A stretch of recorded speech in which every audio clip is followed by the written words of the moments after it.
तो तुमने टाइटल और थंबनेल पहले ही पढ़ लिया होगा, बट जिनको समझ नहीं आया उनको बता दूं, in this video we are going to talk about how you can fix your mental health. Start करते हैं। सबसे पहला पॉइंट आता है, find out why you are depressed और सैड। जब तुम किसी प्रॉब्लम को फाइंड कर लेते हो ना, जब तुम्हें वो प्रॉब्लम दिख जाती है कि हाँ ये दिक्कत है, तब तुम्हारी आधी दिक्कत यूं ही सॉल्व हो जाती है। फाइंड आउट करो कि तुम्हें एक्चुअली में परेशान क्या कर रहा है। मोस्ट ऑफ लोगों की लाइफ में ना जो रीजन होता है उनके डिप्रेस सैड होने का, कोई उनकी लाइफ से जुड़ा हुआ होता है। एंड बहुत से लोगों को पता भी नहीं होता कि आखिर वो डिप्रेस्ड क्यों है। इसीलिए पहले फाइंड आउट करो कि आखिर तुम परेशान क्यों हो, सैड क्यों हो। तुम्हारा फर्स्ट स्टेप यही होना चाहिए। जो तुम्हारा रीज़न है सैड होने का, तुम्हारा परेशान होने का, कोई तुम्हारे काम हो रहा है नहीं हो रहा है, उसमें पहले ध्यान दो, क्या तुम उसको कंट्रोल कर सकते हो। एंड जब तुम उस प्रॉब्लम को फाइंड आउट कर लो कि तुम्हारे लाइफ में ये दिक्कत है, तुम ये कर पा रहे हो या ये नहीं कर पा रहे, ये हो रहा है ये नहीं हो रहा, तो पहले खुद से सवाल पूछो, क्या ये तुम्हारे कंट्रोल में है। फिर तुम परेशान हो, जिस भी चीज़ के लिए परेशान हो, कंट्रोल में है, देन ये उसको फिक्स करने का अपना 100% ट्राई करो।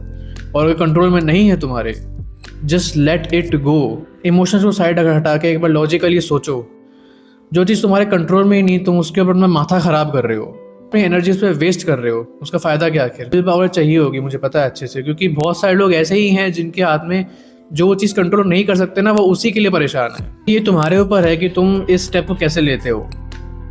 अगर तुमने कोई चीज़ देखी जो तुम्हारे हाथ में नहीं है, then just let it go. तुम उसमें कुछ नहीं कर सकते, ऐसा वो है वैसा चलने दो उसको।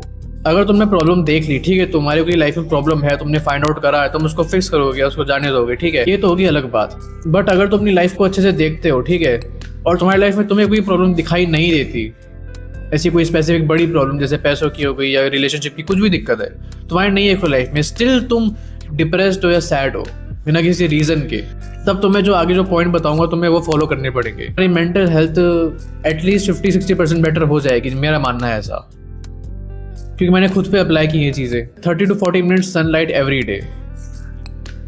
तुम कंपेयर करना, ठीक है, दो लोगों को। एक इंसान ऐसा जो पूरा टाइम घर में बैठा रहता है, उसको कोई धूप नहीं लगती, वो बाहर धूप देखता तक नहीं है, उसकी आंखों में धूप ही नहीं जाती। और एक इंसान ऐसा जो रोज धूप सेकता है, फिर उसका काम ही धूप में होता है, ठीक है, मोस्ट ऑफ टाइम वो बाहर बिताता है।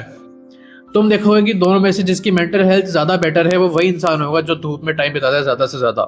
इसीलिए स्टार्ट टेकिंग सनलाइट एटलीस्ट दिन में 30 से 40 मिनट के लिए। अब तुम एक काम करो, ठीक है, तुम जाओ चैट जीपीटी पे एंड उस पर लिखो तुम्हारी जो सिटी, तुम स्टेट, तुम जहाँ भी रहते हो, ठीक है, उस एरिया का, उस जगह का यूवी इंडेक्स सही कब होता है, किस टाइम होता है, ठीक है। मैं तुम्हें एग्जैक्ट तुम्हें यहाँ लिख के बता दूंगा साइड में स्क्रीन के कि तुम्हें क्या लिखना है, कौन सा तुम्हें प्रॉम्प्ट लिखना है, और तुम्हें तुम्हारे एरिया के हिसाब से जो तुम्हारा यूवी इंडेक्स है वो मिल जाएगा।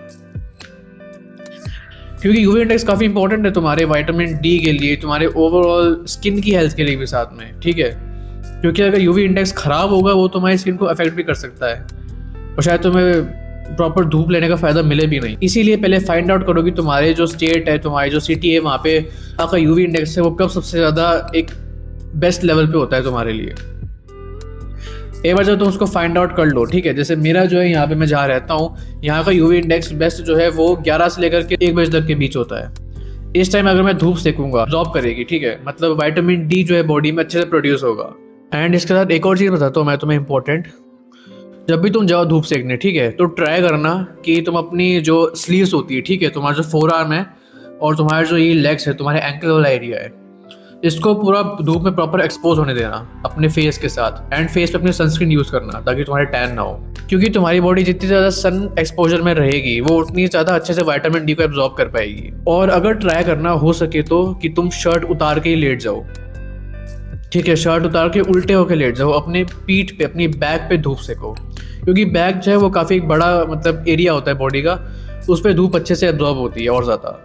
बट अगर वो नहीं कर सकते तो एटलीस्ट अपने फोर आर्म्स और अपने जो ये एंकल वाला एरिया है, ठीक है, इसको पूरा धूप में एक्सपोज करो। अगली चीज़ आती है जो तुम्हें फॉलो करनी है, वो है, अगली चीज़ आती है fix your deficiencies. Indian diet तुम्हें पता है किस टाइप की है, चावल हो गए, रोटी, दाल, सब होता है खाली प्लेट के अंदर एक नॉर्मली। एंड इनमें क्या होता है, कार्ब्स मोस्टली, न्यूट्रिएंट्स ना के बराबर, प्रोटीन ना के बराबर, ठीक है। इसीलिए जितना हो सके ना अपना जो तुम्हारी बॉडी में डेफिशिएंसीज हैं, जो कि मुझे पता है बहुत सारे लोगों को होंगी, ठीक है, 99% लोगों को होंगी इंडिया के अंदर, उनको फिक्स करने का ट्राई करो जितना हो सके।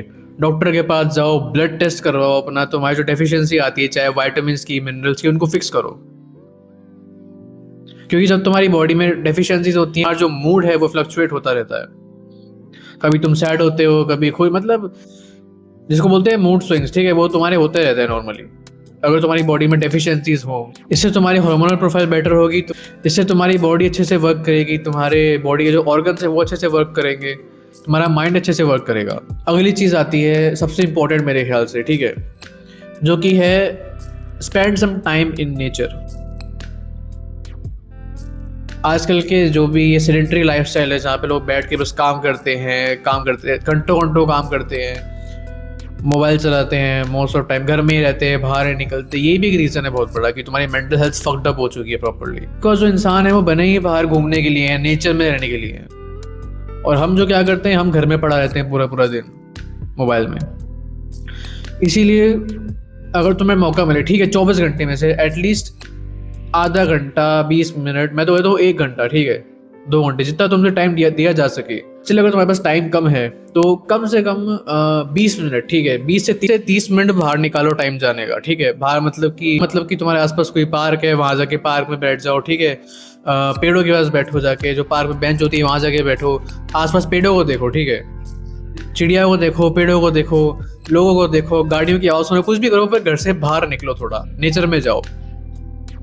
बट हाँ, वो अलग बात कि अगर तुम किसी ऐसे एरिया में रहते हो जहाँ पे पॉल्यूशन बहुत ज़्यादा है, ठीक है, जैसे कि दिल्ली हो गया, गुड़गांव हो गया, ऐसी कोई जगह है, ठीक है, वहाँ तो मुश्किल है। बट जो इंसान किसी अच्छे एरिया में रहता है, ठीक है, जैसे पहाड़ों की साइड, किसी भी जगह पे, ठीक है, जहाँ पे पॉल्यूशन बहुत कम है, वहाँ पे तुम जाओ, बाहर निकलो, आसपास पेड़ पौधों को देखो। पर्सनली क्या करता हूँ, मैं छत पे जाता हूँ, ठीक है, मेरे आसपास जाके बहुत सारे पेड़ है, बहुत सारे, मैं आसपास जाके पेड़ों को गिनता हूँ, कितने पेड़ है आसपास, रोज गिनता हूँ। अरे मुझे पता है इतने पेड़ है, फिर भी मैं गिनता है तो पेड़, ये अच्छा इतना पेड़ है, यहाँ ये पेड़ है, वहाँ छोटा पेड़ है, वहाँ बड़ा पेड़ है, चिड़ियाओं को देखता हूँ आसपास, ठीक है, लोगों को देखता हूँ, घरों को देखता हूँ, ठीक है, मैं सब कुछ बेसिकली बाहर जाके मैं नेचर में खोने का ट्राई करता हूँ कि मैं थोड़ा जो मेरी पर्सनल लाइफ है, जो मेरे इश्यूज चल रहे हैं, ठीक है, उनसे थोड़ा मैं डिस्कनेक्ट हो सकूँ। एंड ये एक्चुअली बहुत ज़्यादा इफेक्टिव है। मेरी समझ लो मेंटल हेल्थ को 40% ठीक इसी ने किया है, सिर्फ घर से बाहर निकलना, नेचर में टाइम स्पेंड करना है, खाली इसी ने। दिस इज वाई मैं इसे बहुत ज़्यादा जोर दे रहा हूँ कि इसको तो करो ही करो। सो अगली चीज़ आती है, लास्ट पॉइंट, सब कुछ भगवान पे छोड़ दो। तो में से बहुत सारे लोग ऐसे होंगे जिनकी लाइफ में अभी कुछ भी सही नहीं चल रहा है, ठीक है, सब कुछ फक्ड अप है, तुम्हारे शायद घर पे इतने पैसे भी नहीं आते, तुम्हारे घर पे किसी की तबीयत खराब है, तुम्हारी अपनी तबीयत खराब है, रिलेशनशिप सही नहीं चल रहे, बहुत सारी प्रॉब्लम्स हो सकती है तुम्हारी लाइफ में। बट फ़ायदा क्या आखिर, ठीक है, अगर तुम अपने अभी टीनेज में हो, तो अपने 20s में हो, तो तुम्हें आगे जाके फैमिली बनानी है, ठीक है, या तुम्हें अपने माँ बाप का ध्यान रखना है आगे जाके, तो जो फ्यूचर है वो जितना बदतर हो सकता है फ्यूचर में, ठीक है, वो उससे ही बदतर होगा अगर तुम यही करते रहे तो। इंस्टेंट मैं तो ये कहता हूँ कि सब कुछ भगवान पे छोड़ दो। मैं ये नहीं बोला कि तुम ट्राई मत करो सब कुछ सही करने का, करो ऑब्वियसली, तुम्हें जितना तुम अपना 100% दे सकते हो, जितना तुम अपना एफर्ट लगा सकते हो लगाओ, लेकिन जो बची कुछ चीज़ें हैं ना, जो तुम्हारे कंट्रोल में नहीं है, उनको छोड़ दो भगवान पे। जो एक वो यूनिवर्स में एक एनर्जी है उस पर छोड़ दो, जो तुम्हारे हाथ में है सिर्फ वही करो। मैंने भी खुद यही किया, जनरली बताऊं तो। बहुत सी चीज़ें हैं लाइफ में, बहुत से लोग हैं जिन्हें मैं कंट्रोल नहीं कर सकता, बट जो मैं कर सकता हूँ मैं उसे कंट्रोल कर रहा हूँ। बाकी सब चीज़ें मैंने छोड़ दी भगवान पे कि हाँ ये होगा तो ठीक, नहीं होगा तो भी ठीक, ताकि जो मैं अभी कर पा रहा हूँ, ठीक है, जो एफर्ट्स मैं अभी डाल पा रहा हूँ चीज़ों के लिए, अपनी चीज़ों के लिए, वो मैं कॉन्स्टेंटली डाल पाऊँ। क्योंकि अगर मैं उन चीज़ों को लेकर परेशान होऊंगा जिन पे मेरा कंट्रोल नहीं, जो मैं नहीं कर सकता, उसकी वजह से मैं जो भी करंटली कर रहा हूँ मैं वो भी नहीं कर पाऊंगा। इसीलिए जो तुम्हारे हाथ में नहीं है भगवान पे छोड़ दो, जो तुम कर सकते हो उसको करते रहो अपने 100% एफर्ट्स के साथ। ये पॉइंट थोड़ा पिछले पॉइंट से कनेक्टेड था, बट इस मैंने बोल दिया। Yup, that's it for this video. I hope तुमको वीडियो पसंद आया होगा। नेक्स्ट वीडियो में, तब तक के लिए bye and don't ever give up.